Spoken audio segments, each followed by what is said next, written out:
Hello friends, मैं हूं रुपेश वर्मा और स्वागत है आपका एपिसोड 55 में। अगर मैं आपसे पूछूं कि दुनिया की सबसे कम पॉपुलेशन वाला देश कौन सा है या आपके घर के आसपास कितने दूर में हॉस्पिटल्स हैं, आप गूगल करके 10 सेकंड के अंदर इन सवालों के जवाब दे सकते हो। इस बात में कोई दो राय नहीं है कि सर्च इंजन्स ने हमारी जिंदगी को इस कदर आसान बना दिया है कि हमें किसी रिसर्च पेपर, गवर्नमेंट डॉक्यूमेंट या किसी और वेब रिसोर्स को ढूंढ निकालने में 1 मिनट भी नहीं लगता। That's awesome. लेकिन आपको पता है, life was never easy like this before. फिर हमने ये पावरफुल टूल कैसे डेवलप किया, चलिए समझते हैं। सर्च इंजन किसे कहते हैं और ये काम कैसे करता है, गूगल के अलावा और कौन कौन से पॉपुलर सर्च इंजन्स हैं, और आखिर में हम इन सर्च इंजन्स के इंपॉर्टेंस को भी डिस्कस करेंगे। First thing first, search engine एक वेब सॉफ्टवेयर प्रोग्राम है। जब कभी आप सर्च बार में कोई कीवर्ड एंटर करते हो तो सर्च इंजन उस कीवर्ड के रेलेवेंट वेब फाइल्स, जिन्हें आप वेबसाइट्स भी कहते हो, उन्हें ढूंढकर आपके सामने लाकर रख देता है। ऑलराइट, आइए इस प्रोसेस को डिटेल में समझते हैं। अब मान लीजिए आप एक लाइब्रेरी में गए हो जहां कई करोड़ किताबें रखी हुई हैं और आपको उनमें से शर्लॉक होम्स के बुक को पढ़ना है। इस सर्च ऑपरेशन में आपको लाइब्रेरियन की मदद लेनी पड़ेगी, राइट? ठीक उसी प्रकार जब कभी आप इंटरनेट के किसी वेबसाइट कंटेंट को एक्सेस करना चाहते हो तो उसके लिए we have specialised algorithm driven search engines. Searching process में पहला स्टेप है crawling. For example, Google search engine के पास इंटरनेट को कंटिन्यूअसली ब्राउज करते रहने के लिए वेब स्क्रॉलर्स होते हैं। इन्हें वेब स्पाइडर्स भी कहा जाता है। नेक्स्ट, वेब पेजेस को डिस्कवर करने के बाद वेब क्रॉलर्स उनके कंटेंट जैसे टेक्स्ट और इमेजेस को डाउनलोड कर लेते हैं। फिर आता है स्टेप नंबर 2, इसे इंडेक्सिंग कहते हैं।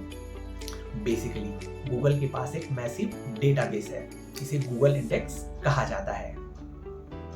वेब क्रॉलर्स द्वारा वेब पेजेस को डाउनलोड करने के बाद गूगल का इंडेक्सिंग सिस्टम उन्हें प्रोसेस करके अपने डेटाबेस में स्टोर करके रख लेता है। लेकिन इतने सारे वेब पेजेस के कंटेंट को पहले से डाउनलोड करके रखने की क्या जरूरत है? सोच के देखिए, जब आप कोई कीवर्ड सर्च करते हो तो गूगल को पूरा internet page bye page explore करने में कितना टाइम लगेगा? You can not imagine. ऐसे में इंस्टेंट रिस्पॉन्स देना इम्पॉसिबल है और इसलिए गूगल पहले से ही तैयार रहता है। मतलब आपके कीवर्ड एंटर करते ही गूगल अपने ही डेटाबेस में स्टोर की हुई वेब पेजेस और उनके कंटेंट को फटाफट स्कैन करके एक टॉप रिजल्ट्स की लिस्ट बना लेता है। इसी के साथ हम पहुंचते हैं स्टेप नंबर 3 पर। आप समझ सकते हैं, गूगल ने जिन रेलेवेंट वेब पेजेस को शॉर्टलिस्ट किया है उनमें सबसे ऊपर कौन आएगा, ये डिसाइड करने के लिए एक रैंकिंग एल्गोरिथम डेवलप करना पड़ेगा, राइट? वेरी लॉजिकली इस रैंकिंग एल्गोरिथम को keyword match, content quality, web page speed, user engagement history और दूसरे वेबसाइट्स के बैकलिंक्स जैसे कई सौ फैक्टर्स को इनकॉर्पोरेट करके बनाया जाता है। और फाइनली स्टेप नंबर 4 में गूगल इन सर्च रिजल्ट्स को आपके सामने प्रेजेंट कर देता है।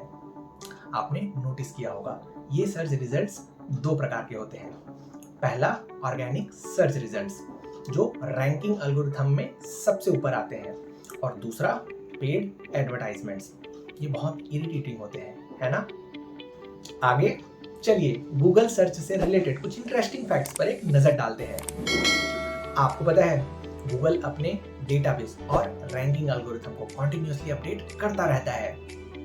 इसे रीक्रॉलिंग, री इंडेक्सिंग और रिफाइनमेंट ऑफ एल्गोरिथम कहते हैं। इन प्रोसेसेस को नॉन स्टॉप फॉलो किए बिना गूगल आपको कभी अप टू डेट और मोस्ट रेलेवेंट रिजल्ट्स कभी नहीं दे पाता। सर्च इंजन्स के ग्रुप में गूगल सबसे ऊपर आता है, ये हम सबको पता है। What about others? इस लिस्ट में दूसरा नाम है माइक्रोसॉफ्ट का बिंग। इसने आपको चैंडलर बिंग की याद दिला दी ना? मुझे भी। इस लिस्ट में तीसरे नंबर पर है याहू, जो एक समय पर गूगल से कहीं ज्यादा पॉपुलर था। We are set for you Yahoo bro. इस लिस्ट में चौथा नाम है बाइडू। इस पर ज्यादा भरोसा मत करना क्योंकि ये मेड इन चाइना वाला प्रोडक्ट है। जोक सपाट, सर्च इंजन्स ने न सिर्फ इंफॉर्मेशन को एक्सेसिबल बनाया है, they have done empowerment of businesses, industry, academia and society to a great extent too. आपको यकीन नहीं होगा, दुनिया भर की internet based companies in search results में सबसे ऊपर आने के लिए SEO मतलब सर्च इंजन ऑप्टिमाइजेशन प्रोसेसेस पर हेवीली इन्वेस्ट कर रही हैं। You know that digital marketing thing. और ये थी कहानी सर्च इंजन्स की। आपसे फिर मुलाकात होगी अगले हफ्ते। तब तक keep commenting, keep sharing. Happy Sunday, happy learning.